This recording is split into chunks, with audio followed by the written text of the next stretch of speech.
Katherine Heigl was basically Hollywood's next big thing back in the late 2000s. She completely had it all, smashing TV ratings on Grey's Anatomy, blockbuster hits at the box office, and a trajectory that looked absolutely bulletproof.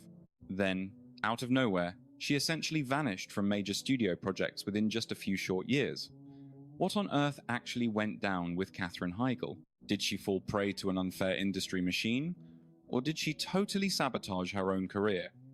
Let's dive in and find out. Katherine Marie Heigl was born on November 24th, 1978, in Washington, D.C., growing up as the youngest of 4 kids. Her mum, Nancy, worked as a personal manager, while her dad, Paul Heigl, handled corporate finance. They raised her in a middle-class household with strong German and Irish roots. Getting into the entertainment biz was a total fluke for her. At just 9 years old, some relatives spotted her spark, helping her land some child modeling gigs that kicked off as just a fun side hobby. That hobby quickly morphed into a steady gig, booking catalogs and TV spots straight through her preteen years.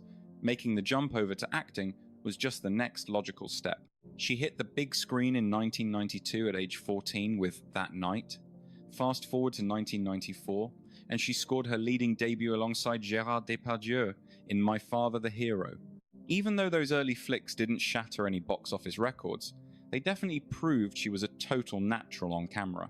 Throughout the 90s, she kept booking solid gigs in indie films and TV shows, racking up credits in projects like Wish Upon a Star in 1996 and The Tempest. By 1998, she flexed her horror chops playing Jade Kincaid in the slasher hit Bride of Chucky. Things were moving along decently enough, but she was still waiting for that one massive breakthrough. In 2005, she auditioned for a brand new Shonda Rhimes TV pilot called Grey's Anatomy. At first, Izzy Stevens wasn't supposed to be a main character.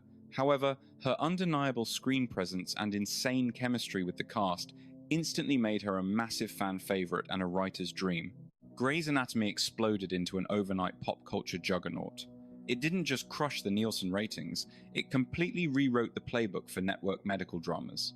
Alongside heavyweights like Ellen Pompeo, Sandra Oh, T.R. Knight, and Chandra Wilson, she anchored a cast that absolutely defined the mid-2000s vibe. Fans fiercely connected with her portrayal of Izzy Stevens, the gorgeous ex-model who morphed into a deeply compassionate surgeon. She walked this brilliant tightrope between emotional fragility and total badassery, making her incredibly relatable yet highly aspirational. The tragic romance she shared on screen with Jeffrey Dean Morgan's Denny Duquette still goes down as one of the show's most iconic storylines ever. By 2007, she took home the Emmy for Best Supporting Actress in a Drama. That massive win firmly established her as a premier television powerhouse of her era. While dominating primetime, she was simultaneously making major moves on the silver screen. In 2007, she starred opposite Seth Rogen in Judd Apatow's massive hit Knocked Up. The flick crushed it with both critics and audiences, raking in over $200 million. It proved she could effortlessly pivot from classic rom-coms to edgy modern comedy gold. 2008 brought us 27 Dresses, where she killed it as Jane, a wedding fanatic forever, stuck playing the bridesmaid instead of the bride. The movie was an absolute global smash, pulling in over $160 million at the box office.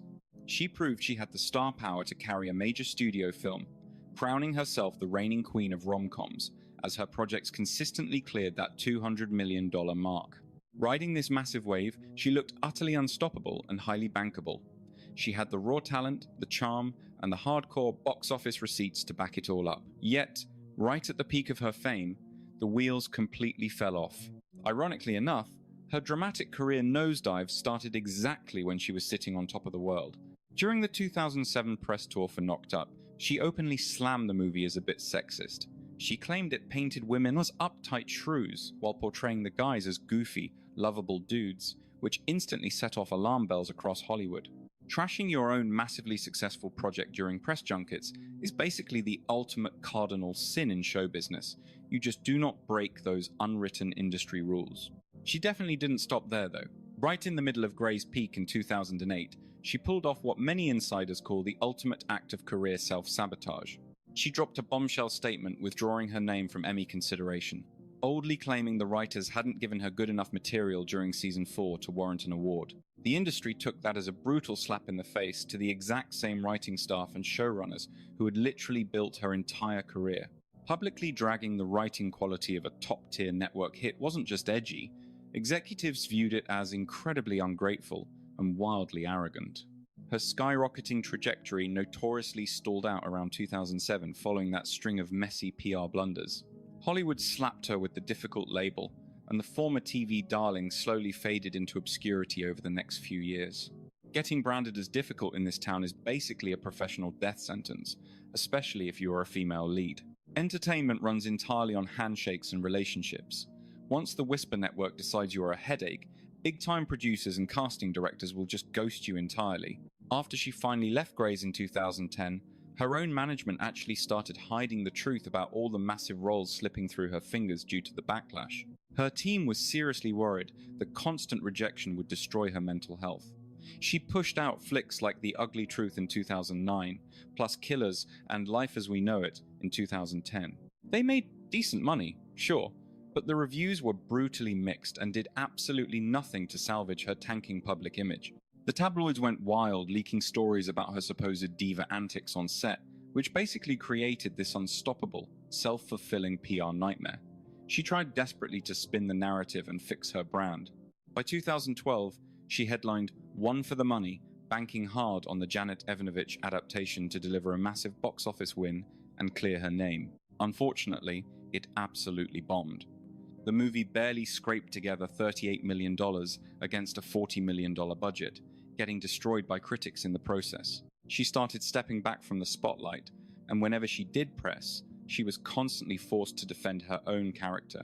It became this incredibly toxic loop where pushing back only made her look exactly like the difficult diva the media claimed she was. 2014 saw her attempting a big TV comeback with NBC's State of Affairs, stepping into the shoes of a top-tier CIA analyst. Even with a massive marketing push and decent early buzz, the network pulled the plug after just one season when viewership completely tanked. By 2017, she pivoted hard into the psychological thriller Unforgettable.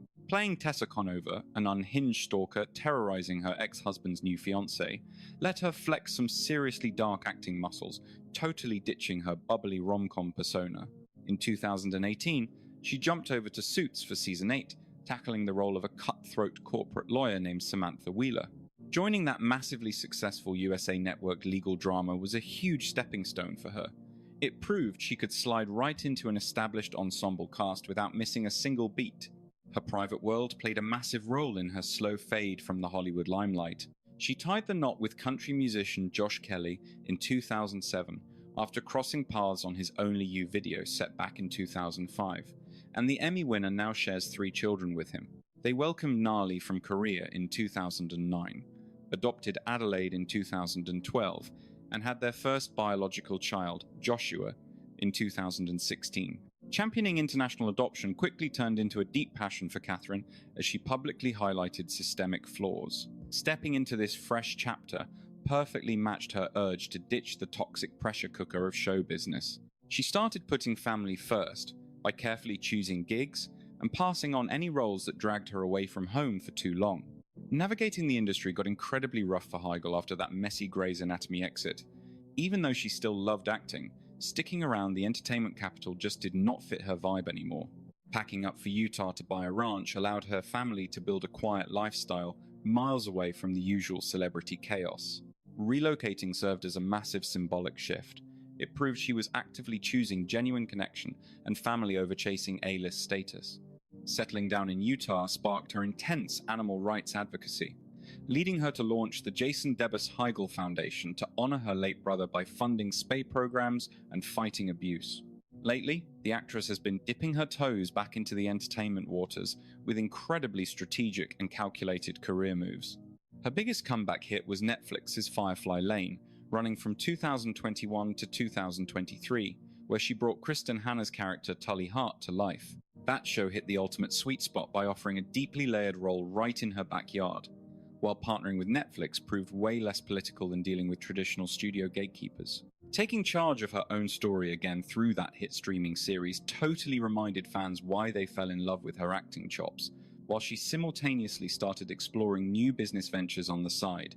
Her passion for rescue, pets, and ranch life birthed her premium dog food brand, Badlands Ranch, in 2022.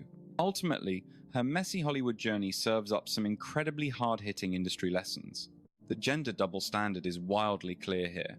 Men easily get away with being awkwardly funny, charmingly promiscuous, or disguising their toxic control as pure creative genius. But following 2008, the media simply labeled Katherine as difficult and rude. Her downfall perfectly highlights how outspoken guys get praised for honesty, while women get absolutely crucified for keeping it real. Once that diva reputation stuck to her name, shaking off the label became practically impossible, regardless of the actual truth. Tabloids and executives kept feeding that negative spin until everyone accepted it as fact. She ultimately sacrificed her career momentum simply for dropping some unfiltered truths about her own projects. Her entire ordeal exposes the strict boundaries on speaking your mind in this town, especially if you are a woman. Bouncing back through Firefly Lane proves that playing the long game with the right network can actually salvage a cancelled career. She might lack that late 2000s superstar grip today, but her pop culture legacy is absolutely bulletproof. Her legendary stint on Grey's Anatomy literally shaped modern medical dramas, while classic hits like 27 Dresses still set the gold standard for romantic comedies today. More importantly, her turbulent journey stands as a masterclass on deep-rooted industry sexism and the severe fallout of breaking unwritten rules. What happened to her sparked massive debates regarding the wild double standards between male and female stars. Ultimately, her career took a nosedive thanks to an absolute perfect storm of industry toxicity, a mix of poorly timed brutal honesty, heavy gender bias, and ruthless studio heads punishing a loud woman way too harshly. Yet at its core, this is a tale about someone walking away from toxic fame to protect her peace and put her loved ones first. Ditching the spotlight for a quiet Utah ranch to embrace motherhood and animal rescues highlights a deep level of growth she desperately lacked during her early breakout days. Slowly easing back into the game with carefully picked roles proves she finally nailed that elusive balance between her creative passions and off-screen peace. The Katherine Heigl saga proves that speaking your mind costs dearly, yet personal reinvention never goes out of style. She gave up the global superstar crown to secure something far better, genuine happiness entirely on her own terms. So yeah, that perfectly wraps up her wild rollercoaster ride from the top of the A-list to industry exile, teaching us a harsh lesson about keeping it real in a fake town. If you enjoyed this deep dive, smash that like button and hit subscribe for more crazy behind-the-scenes celebrity drama. Catch you all in the next video.